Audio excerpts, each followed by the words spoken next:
हाँ तो दोस्तों, आज हम बात करने वाले हैं क्लास 10th के साइंस के चैप्टर 2 के बारे में, अम्ल, क्षारक एवं लवण। इससे पहले कि हम स्टार्ट करें, ये चैप्टर 2 भागों में डिवाइड होगा, पार्ट 1 और पार्ट 2। तो चैप्टर 2 का पार्ट 1 स्टार्ट करते हैं। अम्ल, अम्ल मतलब एसिड। एसिड क्या होता है? ये स्वाद में खट्टे होते हैं। ये नीले लिटमस को लाल रंग में बदल देते हैं। लिटमस पेपर एक पेपर होता है जिससे ये पता लग जाता है कि ये अम्ल है या क्षारक है। ठीक है। ये जलीय विलयन में H+ आयन देते हैं। H+ आयन बोले तो हाइड्रोजन। ठीक है, H+ आयन अम्ल देते हैं। एसिड शब्द लैटिन भाषा से लिया गया है, जिसका शब्द अर्थ है खट्टा। एसिड शब्द जो है वो कौन सी भाषा से? लैटिन शब्द, जिसका अर्थ क्या है? खट्टा। ठीक है। प्रबल अम्ल, प्रबल बोले तो मतलब स्ट्रॉन्ग, मजबूत। मजबूत अम्ल कौन से होते हैं? HCl hydrochloric, H2O SO4 hydrosulphate, hydrogen nitrate. ठीक है, नाइट्रेट, हाइड्रोजन नाइट्रेट ऑक्साइड। ठीक है। और दुर्बल अम्ल मतलब कि कमज़ोर, वीक एसिड। वीक एसिड होता है CH3COOH, लैक्टिक अम्ल, ऑक्सैलिक अम्ल। ठीक है। सांद्र अम्ल, सांद्र अम्ल क्या होता है? जिसमें अम्ल अधिक मात्रा में होता है जबकि जल अल्प मात्रा में होता है। यानी कि जिसमें पानी मतलब अम्ल जो है वो ज़्यादा होगा और पानी कम होगा, तो वो कौन से होते हैं? सांद्र अम्ल होते हैं। और तनु अम्ल, जिसमें अम्ल कम होगा, एसिड कम होगा, लेकिन जल की मात्रा अधिक होगी, वो क्या होगा? तनु अम्ल। ठीक है। क्षारक, बेस क्या होते हैं? ये स्वाद में कड़वे होते हैं। ये लाल लिटमस को नीले रंग में बदल देते हैं। यहाँ पे अम्ल क्या होते हैं? ये नीले लिटमस को लाल कर देते हैं। और क्षारक जो है इसके ऑपोजिट होते हैं, ये लाल लिटमस को नीले रंग में बदल देते हैं। ये जलीय विलयन में H- आयन देते हैं। तो प्रबल यानी कि स्ट्रॉन्ग क्षारक क्या होते हैं? Sodium hydroxide, potassium hydroxide, carbon hydroxide. ठीक है। दुर्बल अम्ल क्या होते हैं? NH4OH, क्षार। ये एग्जाम्पल हैं। ये एक मार्क्स के क्वेश्चन आते हैं, ये वाले। ये हो गया, ये हो गया, ये हो गया। ये एक मार्क के क्वेश्चन आते हैं कि प्रबल अम्ल प्रबल अम्ल का उदाहरण दीजिए, प्रबल क्षारक का उदाहरण दीजिए। ऐसे करके एक नंबर के क्वेश्चन होते हैं ये। ठीक है। क्षार, ये भी एक नंबर में आता है क्वेश्चन। क्षार क्या होते हैं? ये जल में घुलनशील क्षारक को क्षार कहते हैं। यानी कि जो भी क्षारक जल में घुल जाते हैं उनको क्या कहते हैं? क्षार कहते हैं। Sodium hydroxide, potassium hydroxide, magnesium hydroxide. ठीक है। लवण क्या होते हैं? अम्ल, लवण अम्ल व क्षारक की परस्पर अभिक्रिया से प्राप्त होता है। लवण क्या होता है कि जब हम अम्ल और क्षारक को आपस में मिला देते हैं, उससे जो हमें प्राप्त होता है, मिलता है, वो क्या होता है? लवण। उदाहरण के लिए NaCl, sodium chloride, potassium chloride. सूचक, सूचक किसे कहते हैं? किसी दिए गए विलयनों में अम्ल या क्षारक की उपस्थिति दर्शाते हैं। इनका रंग या गंध अम्लीय या क्षारक माध्यम में बदल जाती है। सूचक क्या होता है? कोई एक विलयन है, कोई एक हमारे पास विलयन बोले तो जिसमें दो तरल पदार्थ मिले होते हैं। कोई एक विलयन है तो उसमें अम्ल है या क्षारक है, उसकी उपस्थिति को जो दर्शाते हैं उसे क्या कहते हैं? सूचक, यानी कि इंडिकेटर। इंडिकेटर। ठीक है। सूचक कितने प्रकार के होते हैं? सूचक बेसिकली 3 प्रकार के होते हैं: प्राकृतिक सूचक, कृत्रिम संश्लेषित सूचक, गंधीय सूचक। ये भी 2 नंबर का क्वेश्चन हो सकता है, 1 नंबर में भी आ जाता है, कभी कभी 2 नंबर में भी आ जाता है। ठीक है। प्राकृतिक सूचक, कृत्रिम संश्लेषित सूचक, गंधीय सूचक। प्राकृतिक सूचक ये पौधे में पाए जाते हैं। लिटमस, लाल पत्ता गोभी, हाइड्रेंजिया, पौधे के फूल, हल्दी आदि, ये किसके प्राकृतिक सूचक के उदाहरण हैं। कृत्रिम संश्लेषित सूचक ये रासायनिक पदार्थ हैं। मेथेनिल, ऑरेंज फेनोल्फथैलीन, ये संश्लेषित सूचक के उदाहरण है। और गंधीय सूचक, इन पदार्थों की गंध अम्लीय या क्षारक माध्यम में बदल जाती है, जैसे प्याज और लौंग। जब इनको खुला छोड़ देंगे तो इनकी गंध बदल जाती है, ठीक है ना। तो इसी की एक टेबल बनी हुई है। सूचक लिटमस है, अगर उसकी अम्ल के साथ अभिक्रिया करेंगे, नीला लिटमस है तो वो क्या कर देंगे, नीले लिटमस को लाल में बदल देगा, अम्ल, ठीक है। और अगर क्षारक के साथ अभिक्रिया करते हैं तो वो लाल लिटमस को नीला कर देगा। ऐसी लाल पत्ता गोभी का रस अम्ल के साथ अभिक्रिया करने पर लाल हो जाता है और क्षारक के साथ अभिक्रिया करने पर हरा हो जाता है। हल्दी का एग्जाम्पल आपने डेली वेज में भी देखा होगा।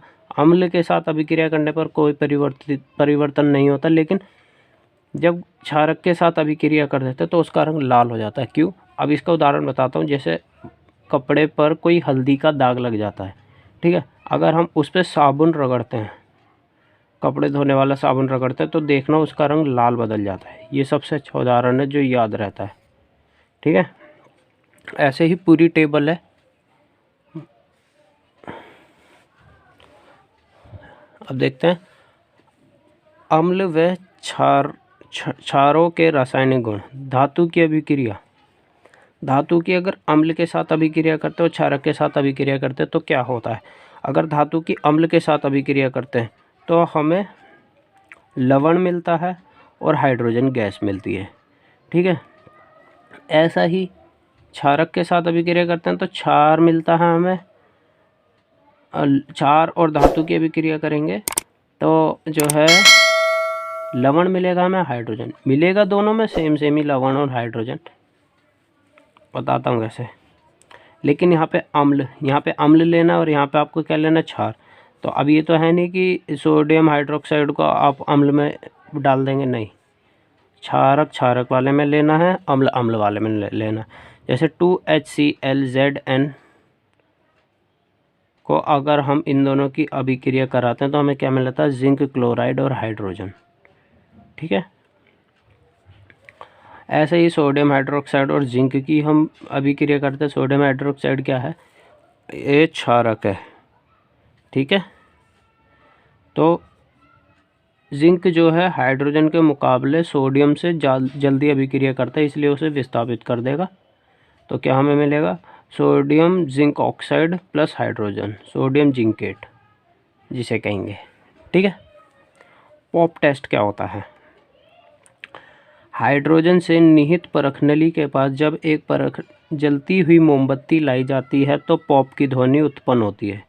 इस टेस्ट को हाइड्रोजन की उपस्थिति दर्शाने के लिए करते हैं। निहित मतलब भरी हुई,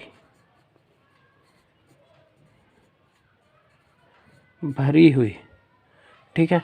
हाइड्रोजन से जो भरी हुई परखनली होगी, जब उसके पास एक जलती हुई मोमबत्ती लाई जाएगी तो जो साउंड होगा जलने का वो पॉप के साउंड जैसा आवाज़ करेगा। इस टेस्ट को किसी लिए टेस्ट करते हैं हम इसका, ताकि पता लगा सकते हैं कि हाँ हाइड्रोजन उपस्थित है या नहीं है, ठीक है। अब देखते हैं हम धातु कार्बोनेट तथा धातु बाइकार्बोनेट की अभिक्रिया अगर हम अम्ल के साथ कराते हैं और क्षार के साथ कराते हैं तो हमें क्या क्या मिलता है। पहली बात, क्षारक के साथ धातु कार्बोनेट या बाइकार्बोनेट की अभिक्रिया कराएंगे तो हमें कुछ प्राप्त नहीं होगा, ठीक है। क्षारक को भूल जाओ। अम्ल के साथ देखते हैं, अम्ल प्लस धातु, ठीक है, तो हमें क्या मिलेगा, लवण मिलेगा, कार्बन डाइऑक्साइड, नई गैस मिलेगी। वहाँ पे हाइड्रोजन मिल रही थी धातु के साथ अभिक्रिया करने पर खाली, और यहाँ पे धातु कार्बोनेट है और धातु बाइकार्बोनेट है, प्लस जल मिलेगा, ठीक है। जैसे कि 2HCl, ये क्या है, अम्ल है, ये धातु कार्बोनेट, सोडियम कार्बन ऑक्साइड, ठीक है।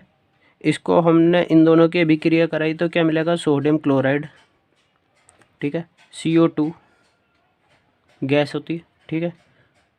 हाइड्रोक्साइड,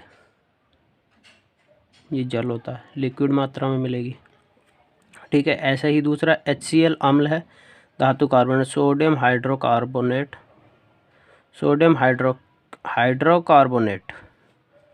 को अगर हम अभिक्रिया करेंगे तो NaCl, sodium chloride, CO2 H2O, ठीक है, ये भी जल है, H2O जल होता है, ठीक है।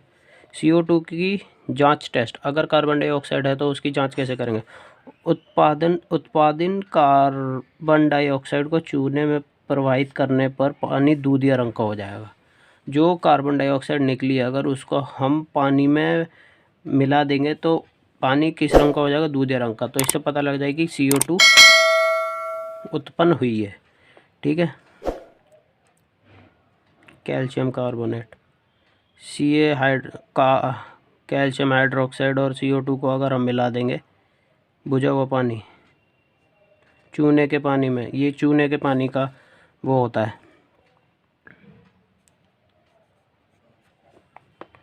सफ़ेद अवक्षेप कैल्शियम कार्बोनेट H2O जल मिलेगा। ठीक है। अधिक मात्रा में CO2 प्रवाहित करने पर जल में घुलनशील हो जाएगा। ये फॉर्मूला है ये। हाँ, ये 1 नंबर में बहुत पूछा जाता है, ये नंबर 1 नंबर में बहुत पूछा जाता है। ठीक है।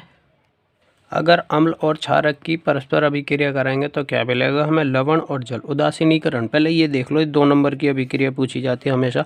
उदासीनीकरण अभिक्रिया को क्या होती है?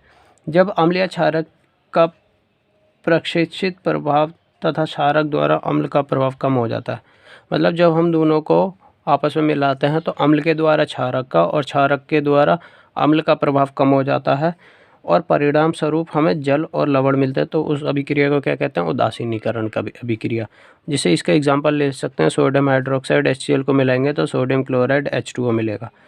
इसमें एक चीज़ बहुत अच्छी बात है, प्रबल अम्ल और दुर्बल क्षार को मिलाएंगे तो हमें अम्लीय लवण मिलेगा और जल मिलेगा। यानी कि जो चीज़ ज़्यादा मात्रा में होगी, प्रबल होगा, उसी के अनुसार जो है हमें लवण मिलेगा। जैसे प्रबल क्षारक है तो क्षारीय लवण ज़्यादा होगा।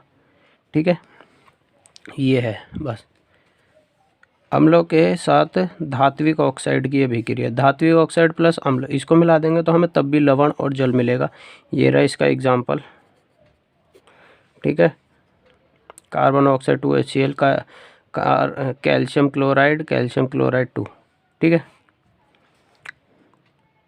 लेकिन ये एक सेकंड, ये थोड़ी सी यहाँ पे मिस्टेक हो रखी है, इसे ठीक करते हैं।